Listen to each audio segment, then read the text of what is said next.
Every morning in SEAL training, my instructors, who at the time were all Vietnam veterans, would show up in my barracks room, and the first thing they'd do was inspect my bed. If you did it right, the corners would be square, the covers would be pulled tight, the pillow centered just under the headboard, and the extra blanket folded neatly at the foot of the rack.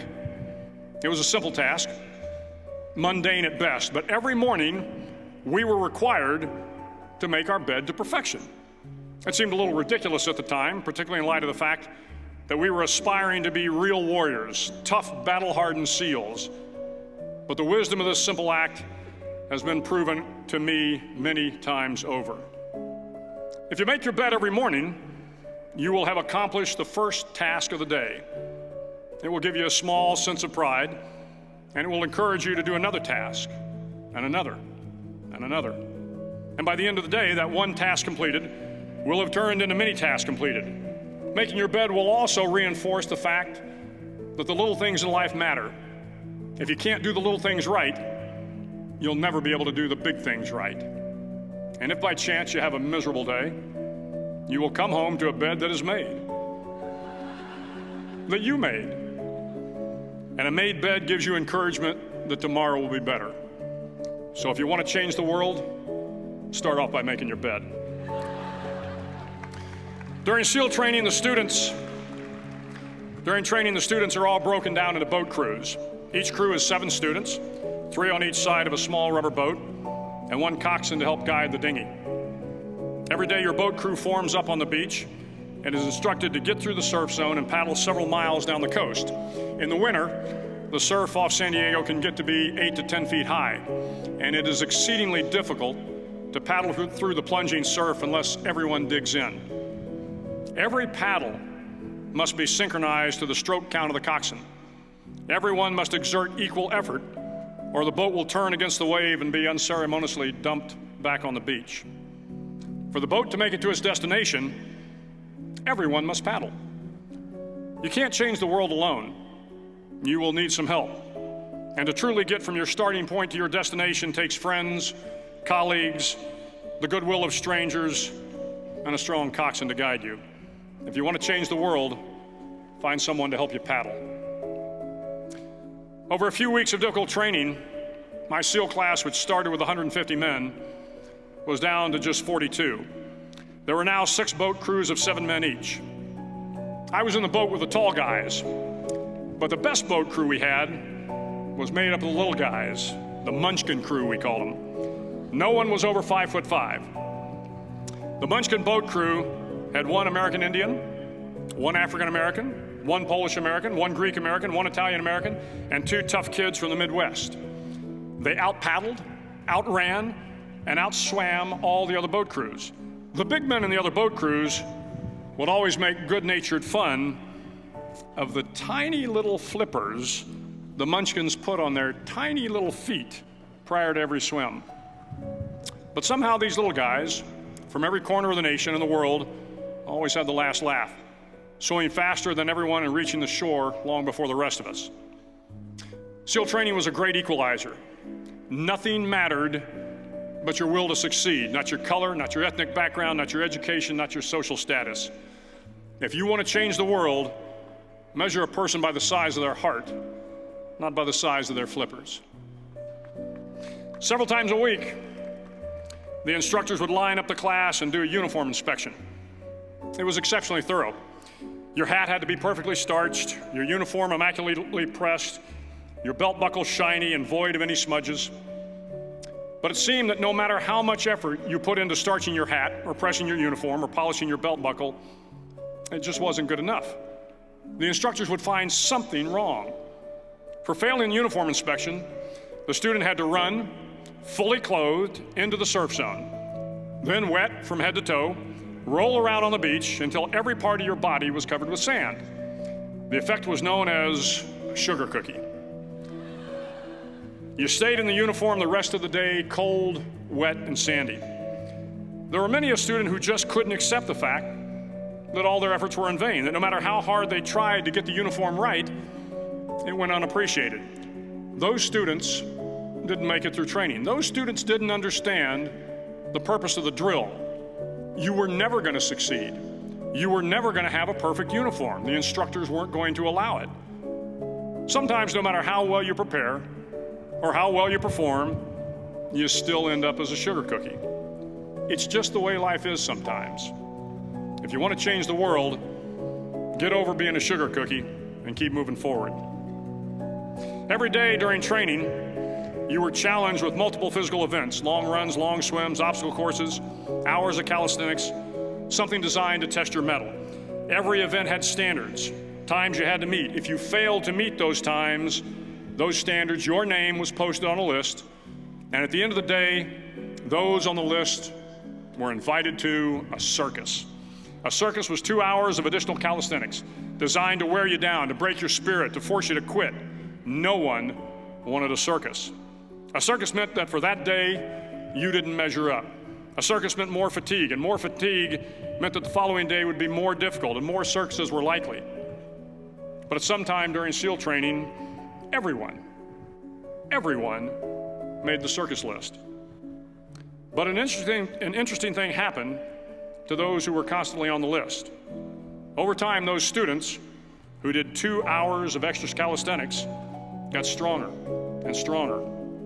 The pain of the circuses built inner strength and physical resiliency. Life is filled with circuses. You will fail. You will likely fail often. It will be painful. It will be discouraging. At times, it will test you to your very core. But if you want to change the world, don't be afraid of the circuses. At least twice a week, the trainees were required to run the obstacle course. The obstacle course contained 25 obstacles, including a 10-foot wall, a 30-foot cargo net, a barbed wire crawl, to name a few. But the most challenging obstacle was the slide for life. It had a 3-level, 30-foot tower at one end and a 1-level tower at the other. In between was a 200-foot-long rope. You had to climb the 3-tiered tower, and once at the top, you grabbed the rope, swung underneath the rope, and pulled yourself hand over hand until you got to the other end. The record for the obstacle course had stood for years when my class began in 1977. The record seemed unbeatable until one day a student decided to go down the slide for life head first. Instead of swinging his body underneath the rope and inching his way down, he bravely mounted the top of the rope and thrust himself forward. It was a dangerous move, seemingly foolish and fraught with risk. Failure could mean injury and being dropped from the course. Without hesitation, the student slid down the rope perilously fast. Instead of several minutes, it only took him half that time. And by the end of the course, he had broken the record. If you want to change the world, sometimes you have to slide down the obstacles head first. During the land warfare phase of training, the students are flown out to San Clemente Island, which lies off the coast of San Diego. The waters off San Clemente are a breeding ground for the great white sharks. To pass SEAL training, there are a series of long swims that must be completed. One is the night swim. Before the swim, the instructors joyfully brief the students on all the species of sharks that inhabit the waters off San Clemente. They assure you, however, that no student has ever been eaten by a shark, at least not that they can remember. But you are also taught that if a shark begins to circle your position, stand your ground. Do not swim away. Do not act afraid. And if the shark, hungry for a midnight snack, darts towards you, then summons up all your strength and punch him in the snout, and he will turn and swim away. There are a lot of sharks in the world. If you hope to complete the swim, you will have to deal with them. So if you want to change the world, don't back down from the sharks.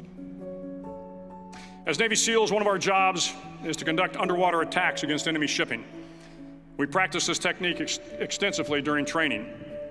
The ship attack mission is where a pair of SEAL divers is dropped off outside an enemy harbor and then swims well over 2 miles underwater, using nothing but a depth gauge and a compass to get to the target. During the entire swim, even well below the surface, there is some light that comes through. It is comforting to know that there is open water above you. But as you approach the ship, which is tied to a pier, the light begins to fade. The steel structure of the ship blocks the moonlight. It blocks the surrounding street lamps. It blocks all ambient light. To be successful in your mission, you have to swim under the ship and find the keel, the center line, and the deepest part of the ship. This is your objective. But the keel is also the darkest part of the ship, where you cannot see your hand in front of your face, where the noise from the ship's machinery is deafening, and where it gets to be easily disoriented, and you can fail. Every SEAL knows that under the keel, at that darkest moment of the mission, is a time when you need to be calm, when you must be calm, when you must be composed, when all your tactical skills, your physical power, and your inner strength must be brought to bear. If you want to change the world, you must be your very best in the darkest moments. The 9th week of training is referred to as Hell Week. It is 6 days of no sleep, constant physical and mental harassment, and one special day at the Mud Flats. The Mud Flats are an area between San Diego and Tijuana where the water runs off and creates the Tijuana Sloughs, a swampy patch of terrain where the mud will engulf you. It is on Wednesday of Hell Week that you paddle down to the Mud Flats and spend the next 15 hours trying to survive this freezing cold, the howling wind, and the incessant pressure to quit from the instructors. As the sun began to set that Wednesday evening, my training class, having committed some egregious infraction of the rules, was ordered into the mud. The mud consumed each man till there was nothing visible but our heads. The instructors told us we could leave the mud if only 5 men would quit. Only 5 men, just 5 men, and we could get out of the oppressive cold. Looking around the mud flat, it was apparent that some students were about to give up. It was still over 8 hours till the sun came up. 8 more hours of bone-chilling cold. The chattering teeth and the shivering moans of the trainees were so loud, it was hard to hear anything. And then one voice began to echo through the night. One voice raised in song. The song was terribly out of tune, but sung with great enthusiasm. One voice became 2, and 2 became 3, and before long, everyone in the class was singing. The instructors threatened us with more time in the mud if we kept up the singing, but the singing persisted. And somehow the mud seemed a little warmer, and the wind a little tamer, and the dawn not so far away. If I have learned anything in my time traveling the world, it is the power of hope. The power of one person, a Washington, a Lincoln, King, Mandela, and even a young girl from Pakistan, Malala. One person can change the world by giving people hope. So if you want to change the world, start singing when you're up to your neck in mud. Finally, in SEAL training, there's a bell. A brass bell that hangs in the center of the compound for all the students to see. All you have to do to quit is ring the bell. Ring the bell, and you no longer have to wake up at 5 o'clock. Ring the bell, and you no longer have to be in the freezing cold swims. Ring the bell, and you no longer have to do the runs, the obstacle course, the PT, and you no longer have to endure the hardships of training. All you have to do is ring the bell to get out. If you want to change the world, don't ever, ever ring the bell. Start each day with a task completed. Find someone to help you through life. Respect everyone. Know that life is not fair and that you will fail often.